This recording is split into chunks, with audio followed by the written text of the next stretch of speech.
Akasbani Imphal Wahengbam Rajesh na pau pajari ahanbada maruba pau Manipur ngasi humudra taret suba Ganatantra Divas palangi full dress rehearsal housing haki matungda pangthok lagani Leibag asigi tongan mapam nifu mangada ngasi taranipan suba Rozgar Mela pangthokani amasung Pradhan Mantri Narendra Modi gi pungningi wa Man ki Baat ki sama kuntra suba episode hayeng ayuk pung tara mathoida Akasbani gi thongda sandokani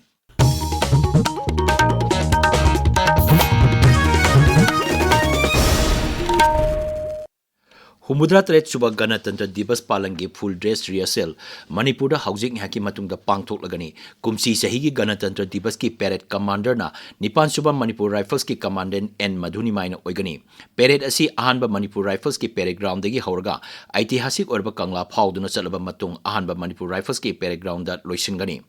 Ganatantra Divas palang thoronggi yenglaga lambi gi chathok chasinda ahongba leire ahongba asi ngasi ayuk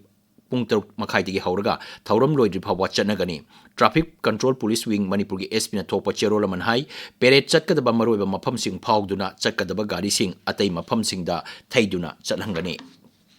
Security force na rise asigi tongan mafam sing da thi humgi thabak leptana chathari masigi saruk amoina ngarang Imphal West Jilla gi Pasoi police station gi manung chanba ngairangbam amasung Kongkha khul village dagi khujukhlai kya marum phangle Manipur police ki paw matungina khulai sing adu semdoklaba magazine yawba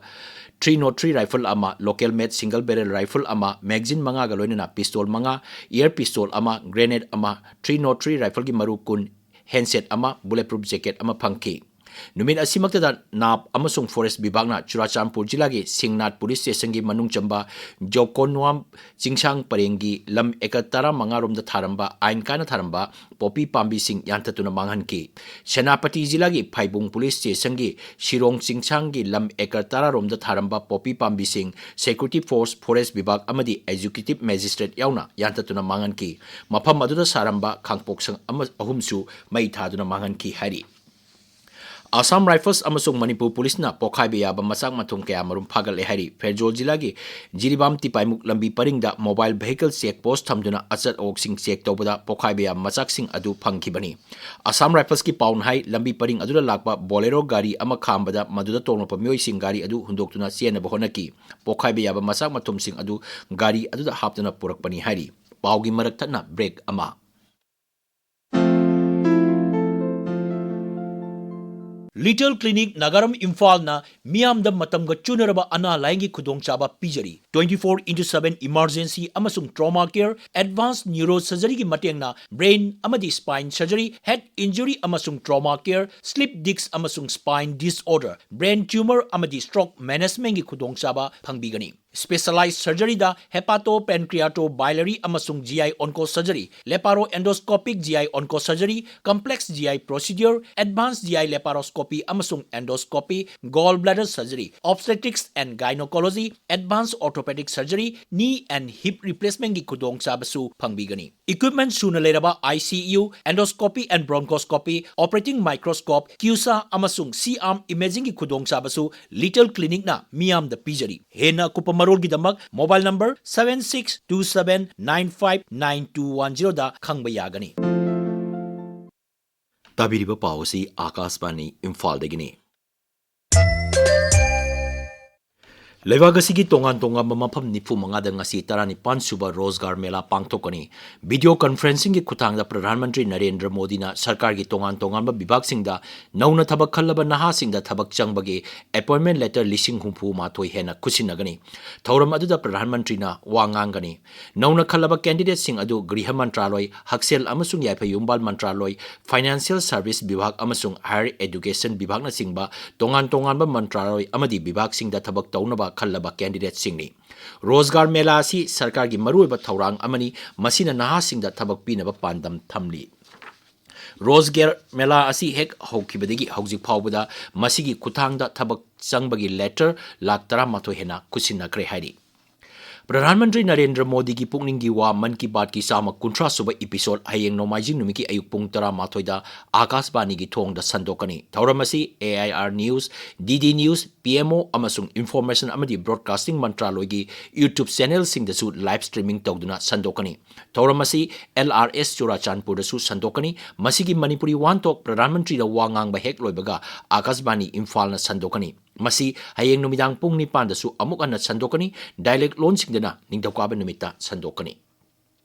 North East Frontier Railways na Dimapur gi Dhansri amasung Kohima gi Jubja phauba anowa rail line gi project mapung phana thabak paikatli. Thorang asina Nagaland gi Konung Kohima rail network ki map ta chalhalagani. Kilometer humudra ni pan dasmik mari ani sangadaba rail project asina Assam gi Karbi Anglong amasung Nagaland gi Chumukedima amasung Kohima jila samnagani. Masida punna tunnel kun achogba thong kuntaret amasung apikpa thong chama nifumapan laigani. Railway line asi loidrabadi awang nupok lamdamgi connectivity da hena mapangal kangkhal halagani.